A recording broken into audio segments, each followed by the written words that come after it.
आपको ऑलरेडी हम बता चुके थे, विभव और विभवांतर के बारे में आपको ऑलरेडी बता चुके थे, है ना। क्या होता है विभव, क्या होता है विभव? आपको बताए थे कि किसी अनंत से विद्युतीय क्षेत्र में किसी इकाई घन आवेश को लाने में जो कार्य होता है, किया गया कार्य, उसी को हम लोग क्या बोलते हैं? विभव बोलते हैं। क्या बोलते हैं उसको जी? विभव बोलते हैं, है कि नहीं। और विभवांतर में क्या बताए थे आपको कि वो जो विद्युतीय क्षेत्र के एक स्थान से दूसरे स्थान तक इकाई घन आवेश को क्या किया जाता है? ले जाने में किया गया कार्य को हम लोग क्या बोलते हैं? विभवांतर। क्या बोलते हैं जी? विभवांतर। अब इसी चीज में विभव और विभवांतर जो है, इसी चीज में एक बहुत प्रसिद्ध नियम है जो कि एग्जाम में इस चैप्टर से अगर पूछा जाता है तो ये हमेशा जो है 5 नंबर का पूछा जाता है। कितना नंबर का पूछा जाता है जी?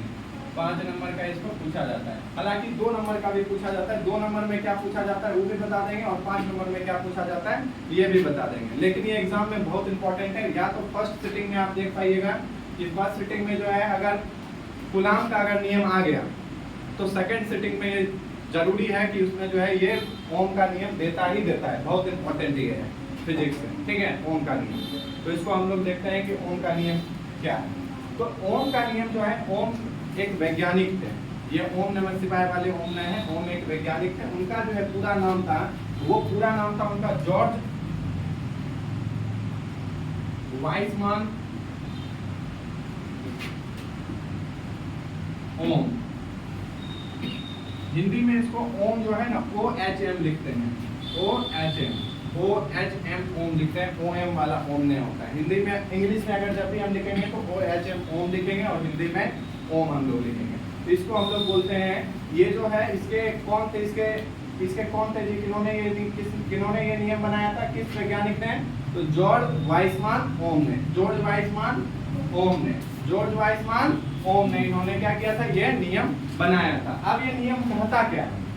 तो देखिए ये नियम कहता है कि विद्युत धारा और विभवांतर के बीच का संबंध बतलाने वाले नियम को हम लोग क्या बोलते हैं? ओम का नियम बोलते हैं। क्या कहते हैं जी? ओम का नियम। यानी कि विद्युत धारा को हम लोग I से सूचित करते हैं। किससे सूचित करते हैं? I से। और विभवांतर को V से। तो I और V के बीच के संबंध को बतलाने वाले जो है नियम को हम लोग क्या बोलते हैं? ओम का नियम बोलते हैं। क्या बोलते हैं? ओम का नियम बोला जाता है। अब देखिए इस नियम के अनुसार क्या होता है? इस नियम के अनुसार अचर ताप पर, अचर का मतलब यहाँ पे ये है कि वैसा तापमान जो कि बदले ना। अचर मतलब होता है कि एकदम कांस्टेंट रहे, ताप बदले बिल्कुल भी नहीं। यानी कि मान के चलिए 35 डिग्री सेल्सियस है, 35 डिग्री सेल्सियस ही रहे, उसमें कोई बदलाव ना हो। तो इस नियम के अनुसार अचर ताप पर किसी चालक से, चालक मतलब हो गया कि कोई भी चालक तार, जैसे आपको बताया कि चालक तार जो होते हैं वो कॉपर का हो गया, चांदी का हो गया, एल्युमिनियम का हो गया, किसी भी चालक तार से प्रवाहित होने वाली धारा चालक के सिरों के विभवांतर का सीधा समानुपाती होता है। सीधा क्या होता है? समानुपाती होता है। अब ये सीधा समानुपाती क्या होता है अब हम आपको बताते हैं इसमें, ठीक है। सबसे पहले देखिए समानुपाती आप लोग समझ लीजिए कि समानुपाती क्या होता है। तो जैसे मान के चलिए कि हम एक आपको डायग्राम बना लेते हैं। जैसे मान के चलिए हम लोग का हो गया पहले, ठीक है, और ये हो गया हम लोग का। यहाँ पे हम लोग एक बल्ब को कनेक्ट कर देते हैं। आप देखिए मान के चलिए कि ये जो बल्ब है हम लोग का, है ना, इसमें यहाँ से अगर मान के चलिए, अगर ये मान के चलिए 2 एम्पीयर है और यहाँ 5 वोल्ट है, तो समझिए कि अगर ये अगर बढ़ेगा, समानुपाती का मतलब होता है कि अगर A बढ़ेगा तो B भी बढ़ेगा। यानी A अगर मान के चलिए 5 बढ़ाएंगे तो B भी कितना बढ़ेगा? 5 बढ़ेगा। अगर मान के चलिए कि A अगर 10 है और B अगर 5 है, अगर मान के चलिए A में हम लोग 5 जोड़ दिए तो हम लोग का A हो गया 15 और B में भी 5 जोड़ना पड़ेगा, यानी कि B हो जाएगा 10। यानी कि अगर समानुपाती का मतलब ये होता है कि A अगर बढ़ेगा तो B भी क्या होगा? बढ़ेगा। और व्युत्क्रमानुपाती में होता है कि A अगर बढ़ेगा तो B क्या होगा? घटेगा। A बढ़ेगा तो B क्या होगा? घटेगा। यानी उल्टा होता है। इसको हम लोग बोलते हैं व्युत्क्रमानुपाती, ठीक है। अब देखते हैं हम लोग इसका क्या है। तो देखिए आपको हम बताए थे कि इसका जो है क्या होता है? समानुपाती। देखिए तो विद्युत धारा क्या हो गया हम लोग का विद्युत धारा। विद्युत धारा को हम लोग किससे सूचित करते हैं, आई से। किससे सूचित करते हैं, आई से। और जो है ये विभवांतर को हम लोग किससे सूचित करते हैं जी, भी से। विभवांतर को किससे सूचित करते हैं, भी से करते हैं। तो विद्युत धारा को आई से और विभवांतर को भी से। अब आपको क्या बताए हैं कि धारा के सिरों का विभवांतर का सीधा क्या होता है जी, समानुपाती। विभवांतर का सीधा क्या होता है, समानुपाती। यानी कि आई वैरीज हो जाएगा भी। आई वैरीज क्या हो जाएगा, भी। या फिर आप ये भी कह सकते हैं कि आई समानुपाती भी। आई समानुपाती भी हो सकता है। आई समानुपाती क्या हो सकता है, भी हो सकता है। आई समानुपाती क्या हो सकता है जी, भी हो सकता है। ठीक है, अब देखिए आगे हम लोग कैसे इसको करते हैं। देखिए इसका भी जो है आई है। अब देखिए ये वैरीज है। वैरीज को अगर हटाएंगे तो हमको उसको एक नियतांक देना पड़ेगा। क्या देना पड़ेगा, एक नियतांक। वैरीज हटाएंगे तो एक क्या देंगे, नियतांक देंगे। वैरीज हटाएंगे तो क्या देंगे, नियतांक। अब यहाँ पे नियतांक क्या होगा, तो यहाँ पे नियतांक हम लोग देते हैं 1/r। क्या देते हैं, 1/r। क्या देते हैं, 1/r देते हैं। यहाँ पे हम लोग नियतांक क्या देते हैं, 1/r दिया जाता है। ठीक है, याद रखना है इसको कि यहाँ पे अगर हम हटाएंगे, इस बात को याद रखना है आपको कि वैरीज जब भी हम लोग हटाएंगे तो क्या देंगे, 1/r देंगे। क्या देंगे, 1/r। और उसके बाद तो हम लोग का इंटू क्या है, इंटू क्या है, भी। इंटू क्या है, भी। कहीं कोई दिक्कत, यहाँ तक क्लियर है कि आई वैरीज हम लोग का क्या हो गया, 1/r। आई वैरीज हम लोग का क्या हो गया, इक्वल टू 1/r। अब देखिए इसको कुछ नहीं करना है, मल्टीप्लाई कर दीजिए। कोना कोनी क्या कर दीजिए, मल्टीप्लाई। यहाँ पे कुछ नहीं है तो एक है मान लीजिए। तो आई वैल्यू क्या हो जाएगा, I equal to v/r। I equal to क्या हो गया, v/r। आई इक्वल टू क्या हो गया, v/r। ये हो गया आपका पहला। यानी कि अगर आपको विद्युत धारा का अगर मान निकालने देगा, विद्युत धारा का अगर मान क्या होगा, निकालने के लिए देगा, और उसमें दो चीज दिया रहेगा। एक तो दिया रहेगा आपका v यानी कि विभवांतर दिया रहेगा, और r मतलब होता है रेजिस्टेंस। अगर आपको आपके प्रश्न में विभवांतर और रेजिस्टेंस दोनों चीज दिया हुआ है तो हम ये वाला फॉर्मूला लगा देंगे, I equal to v/r। I equal to क्या लगा देंगे, v/r। अब क्या होता है कि कई बार ऐसा होता है कि v का वैल्यू पूछ लेता है। v यानी कि क्या होता है, विभवांतर का। v मतलब क्या हो गया, विभवांतर। यहाँ हमने लिखा होगा, इधर लिख देते हैं।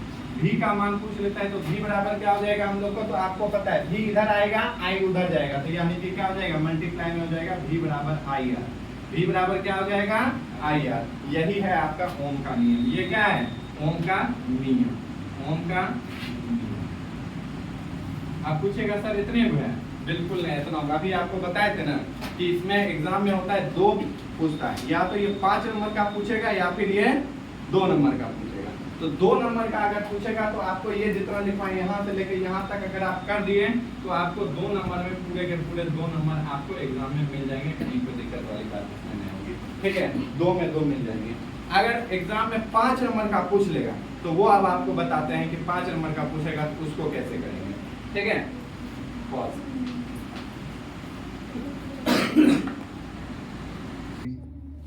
चलिए, तो आपको बताए थे कि वो जो था वो 2 नंबर का था। एग्जाम में अगर उतना पूछेगा 2 नंबर का अगर प्रश्न आएगा तो वो आप उसको नहीं लिख देंगे, वो आपका 2 नंबर में हो जाएगा। ठीक है, अब जो है हम आपको बताने वाले हैं कि अगर एग्जाम में इसको 5 नंबर में पूछ लिया, अगर आपका एग्जाम में पूछ लेता है कि क्वेश्चन आपका एग्जाम में इस तरह से आएगा कि ओम के नियम का ओम का नियम क्या है, इसे सत्यापित करें। अगर आपको बोलेगा सत्यापित करने के लिए तो वो 5 नंबर का रहेगा, और 5 नंबर का क्या लिखना है वो आपको हम बताते हैं A1 तरीका से। देखिए, सबसे पहले क्या है कि ओम के नियम का सत्यापन करने के लिए हमको कुछ चीजों का जरूरत पड़ेगा। ठीक है, बिना कुछ चीज का हो नहीं सकता है। जैसे सबसे पहले हम लोग को करने के लिए पड़ेगा एक आमीटर का प्रयोग करना पड़ेगा। क्या होगा, आमीटर का प्रयोग करना पड़ेगा। आमीटर आपको बताए हैं, आमीटर हो गया। उसके बाद हमको एक वोल्ट मीटर का जरूरत पड़ेगा। एक हम लोग को चालक तार वही बताए जो तार जिसमें कि विद्युत धारा प्रवाहित हो सकती है उसको हम लोग बोलते हैं चालक तार। तो चालक तार का एक जरूरत पड़ेगा। एक हम लोग को दाब कुंजी, तो दाब कुंजी जो स्विच होता है ना, स्विच, उसी को हम लोग बोलते हैं दाब कुंजी। स्विच होता है, स्विच को दाब कुंजी बोलते हैं। तो एक दाब कुंजी हम लोग का।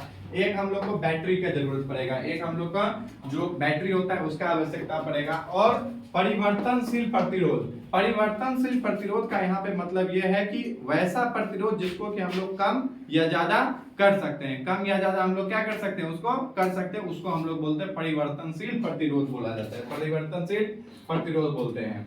इसको लेकर जो है हम लोग चित्र के अनुसार जो है उसको सजा देना है। जैसा कि आप स्क्रीन पे देख पाइएगा कि वहां चित्र दिया हुआ है ना, तो उस चित्र में से देख के जो है आप सेम टू सेम उस चित्र के अनुसार जो है इसको हम लोग सजा देंगे। जैसा कि आप चित्र में देख पाइएगा कि एक जो है हम लोग का चित्र में देख सकते हैं आप कि आमीटर लगा हुआ है, वोल्ट मीटर है, चालक तार है, दाब कुंजी है, बैटरी है, और एक जो है आप वहां जहां आर देख रहे हैं, रेजिस्टेंस जहां देख रहे हैं आर लिखा हुआ है, आर प्रतिरोध को इंग्लिश में हम लोग बोलते हैं रेजिस्टेंस, तो वो आर जो देख रहे हैं वो है परिवर्तनशील प्रतिरोध। परिवर्तनशील प्रतिरोध जो होता है उसको हम लोग कम या ज्यादा कर सकते हैं। तो इसको हम लोग जो है जैसा चित्र में आप देख सकते हैं इस चित्र के अनुसार सजा देंगे। और एग्जाम में भी आपको ये चित्र बनाना पड़ेगा, तो आप लोग जो है अगर नोट्स बना रहे हैं तो उस नोट्स में भी आपको ये चित्र बना लेना है। अब देखिए क्या होता है, जब दाब कुंजी को दबाया जाता है, दाब कुंजी यानी कि जब जो है क्या करते हैं हम स्विच को ऑन करते हैं, स्विच को क्या करते हैं ऑन करते हैं, तो बैटरी से विद्युत धारा प्रवाहित होती है। तो जब हम स्विच को ऑन किए तो बैटरी से विद्युत धारा क्या हुआ निकला, बैटरी से विद्युत धारा क्या हुआ निकला, जैसा आप अभी चित्र में देखे भी, बैटरी से विद्युत धारा प्रवाहित हुआ। विद्युत धारा का मान आमीटर से, तो विद्युत धारा जो है उसको हम लोग किस में नापते हैं, तो उसको हम लोग आमीटर से नापते हैं। किससे नापते हैं आमीटर से। इसको याद रखना, बहुत बच्चे कंफ्यूज हो जाते हैं कि विद्युत धारा को हम लोग किस चीज में नापते हैं, वोल्ट मीटर में नापते हैं, नहीं, विद्युत धारा को हम लोग आमीटर में नापते हैं। किस में नापते हैं आमीटर में। विद्युत धारा को हम लोग आमीटर लगाए हैं, तो ये आमीटर से विद्युत धारा कितना प्रवाहित हो रहा है इसको हम लोग आमीटर से नाप लेंगे। लेकिन और विभवांतर का मान हम लोग किससे नाप लेंगे, वोल्ट मीटर। विभवांतर का मान हम लोग किससे निकाल लेंगे, वोल्ट मीटर से निकाल लेंगे, मापा जा सकता है। अब देखिए मापा जा सकता है, जब परिवर्तनशील प्रतिरोध को स्लाइड पर आगे पीछे खिसकाया जाता है, तो जैसा आप देख सकते हैं यहाँ पे जो है चित्र में भी कि यहाँ पे जो ये परिवर्तनशील प्रतिरोध है इसको स्लाइड पे जब आगे पीछे खिसकाया जाता है तो प्रतिरोध भी क्या होता है कम या ज्यादा होता है। प्रतिरोध भी क्या होता है कम या ज्यादा होता है। जैसे मान के चलिए कि कहीं कम किए तो यानी कि 5 ओम का जो है क्या लग रहा है रेजिस्टेंस लग रहा है ना। उसके बाद जो है मान के चलिए ज्यादा किए तो 10 ओम का जो है रेजिस्टेंस लग रहा है, तो यानी कि वो कम या ज्यादा उसको किया जा सकता है। प्रतिरोध को जब क्या किया जाता है कम या ज्यादा किया जाता है जब उसको स्लाइड पे खिसकाते हैं। अलग अलग स्थितियों में धारा और विभवांतर का मान अलग अलग प्राप्त होगा। यानी कि जो है हम स्लाइड को जब आगे करेंगे तो धारा का मान अलग होगा, है ना। फिर पीछे करेंगे प्रतिरोध का मान कम करेंगे तो विद्युत धारा का भी मान होगा कम होगा, और प्रतिरोध को अगर अधिक करेंगे तो विद्युत धारा का भी मान क्या हो जाएगा अधिक हो जाएगा। क्या हो जाएगा अधिक हो जाएगा, यानी अलग अलग प्राप्त होगा। और जिसको अगर हम ग्राफ पेपर पे दर्शाते हैं ना तो उससे हम लोग को सरल रेखा की प्राप्ति होती है। अगर इसको हम लोग ग्राफ पेपर पे दर्शाएंगे तो कैसा प्राप्ति होगा सरल रेखा का प्राप्ति होगा। और यही चीज को जो है हम लोग क्या बोलते हैं ओम का नियम बोलते हैं। पूछेगा सर ग्राफ पेपर पे दर्शाने पे जब वो कम ज्यादा हो ही रहा है तो सरल रेखा कैसे बन रहा है, सरल रेखा देख के दिखाते हैं आपको। जैसे हम लोग एक ले लेते हैं जी, ये ले लिए, इसमें हम लोग ले लेते हैं एक, ये हो गया हम लोग को आई हो गया, ये हो गया हम लोग का आर। तो आई मान के चलिए 5 है तो ये 10 है, ये 10 है तो ये 20 है, या अच्छा एक काम कीजिए इसको 1 2 मान लेते हैं, 1 2 3 और ये 15 हो गया। 5 10 और 15, यानी कि जब क्या होता है रेजिस्टेंस 1 होता है तो विद्युत धारा का मान 5 होता है, रेजिस्टेंस 2 होता है तो विद्युत धारा का मान 10 होता है, और रेजिस्टेंस 3 होता है तो विद्युत धारा का मान 15 होता है। अब देखिए हम लोग इसको ग्राफ पेपर पे कैसे दर्शाते हैं, आप लोग को उम्मीद है दिख रहा होगा, है ना। देखिए जैसे हम लोग एक ग्राफ पेपर इस तरह का होता है ना। अब हम लोग जो है नीचे क्या करते हैं विद्युत धारा हो गया 1 2 3 1 2 3 लिख लिए, ये हो गया हम लोग का आई हो गया, क्या हो गया और इधर हम लोग ले लेते हैं 5 है ना, 5 ये हो गया हम लोग का 10 और ये हो गया हम लोग का 15। ठीक है। अब देखिए जो है हम लोग सबसे पहले जो है विद्युत धारा का मान जो है 5 है तो रेजिस्टेंस कितना है 1, यानी कि यहाँ से इस तरह से। ठीक है। विद्युत धारा रेजिस्टेंस का मान 2 है तो विद्युत धारा का मान कितना है जी 10। अब देखिए ठीक है। और उसके बाद विद्युत धारा का मान यदि 3 है तो रेजिस्टेंस का मान यदि 3 है तो विद्युत धारा का मान कितना हो गया जी 15 हो गया।